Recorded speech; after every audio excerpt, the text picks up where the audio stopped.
Hi everybody, thanks for coming. I'll add to what Julia so nicely said, that it's been quite an emotional time for the school, and we really appreciate the press's understanding of our population and the potential impact that a story like this would have on some of our young students. So with that said, and before I formally give my address, I'll just say we are somewhat ironically sitting in our bicentennial hall, which is named after Charles Ransom Miller, who was the editor-in-chief of the New York Times in the post-Civil War Reconstruction era. So connecting the history of the school and journalism is certainly not lost on me in this moment. So, you know, our school community is still coming to terms with the loss of Stephen. I've written many words that have been sent out, and certainly the press has access to what I've said and written. Over the course of the last week, I had the privilege of attending the memorial service in Pinecrest in Florida, and to celebrate his life with over 1,000 people, and then later on with his family and with his friends. And despite the grief and sadness, it was a wonderful testament to this remarkable young man, and for me personally, and representing the school, to be in attendance at his family's home following the service. Today, we want to share some happy memories of Stephen in honor of the life he lived, for the courage that he showed, and for the great compassion and commitment he had for the causes that he deeply believed in. And among them was education and Kimball Union. For his teachers, some of whom are here today, and for current and future students who would be soon and still citizens of the world. Stephen arrived as a sophomore. I think it's important to add that Stephen was a senior at Kimball Union on 9/11. He graduated in 2002 and is remembered for his sense of humor, although by his own admission, not always at the most optimal times, and his yearbook recognized him for the best laugh.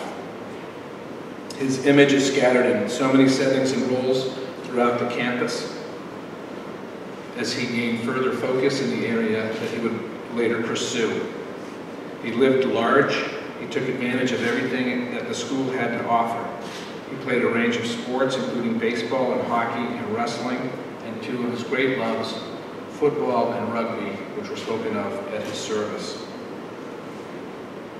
He also took advantage of the arts program at the school and appeared in the performance of cabaret.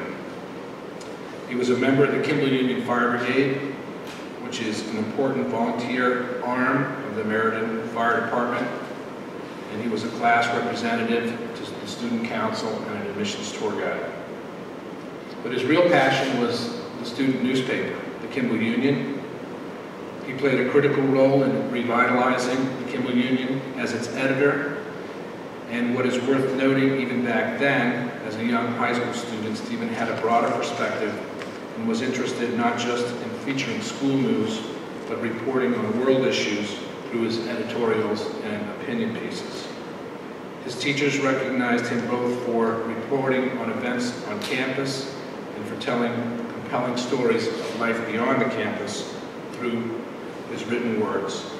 And it was truly clear at that time that he had a gift, and he had a wanderlust.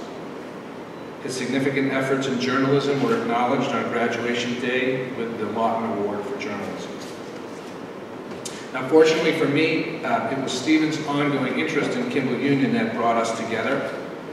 His first email to me was in response to a communication I had sent to the KUA community to let them know that we had made the difficult decision to discontinue our football program. And despite the fact that he was in Libya at the time with very limited internet access and under some real physical threat, he responded immediately and passionately to me when he received my email. He shared with me that his experiences playing football at Kimball Union had provided him with discipline and grit and teamwork and determination, and that he needed to do the work he was doing, and that football provided him that kind of education. We had many email discussions back and forth over the next many months, and while we never quite resolved the football issue, I can honestly say, we did come to a mutual understanding. He was a very long-suffering Dolphins fan, and I think that probably had something to do with his wanting to hang on there in football. This began an email correspondence that gave me great insight into the man Stephen had become and inspired me to include his story in a letter I wrote in the 2012 Kimball Union magazine around the theme of courage, which was our theme for the year. And I quote in part from the letter, "His correspondences were short and infrequent, yet nevertheless detailed and poignant amidst the destruction and the chaos and the suffering he was observing. In the quieter moments of reflection, his thoughts turned to his years at Kimball Union and those experiences which shaped him. And it turned to the fortitude that he developed to persevere in these very difficult circumstances. It also supported him in his ability to convey ideas through writing.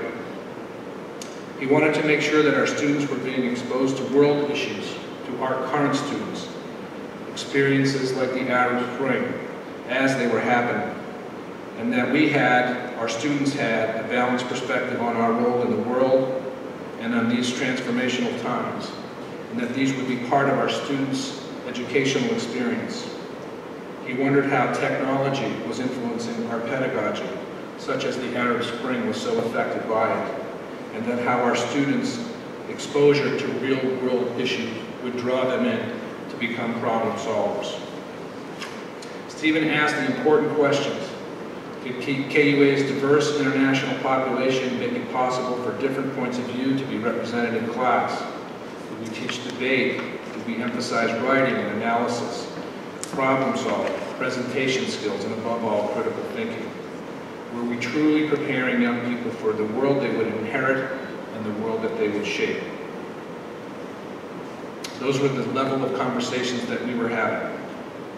He wrote about how Kimball Union had prepared him to reach beyond his grasp, to see the world through different lenses, and to commit to using what he learned to help others. He cited his Kimball Union teachers as role models and spoke of the importance of his classes in government and history and English.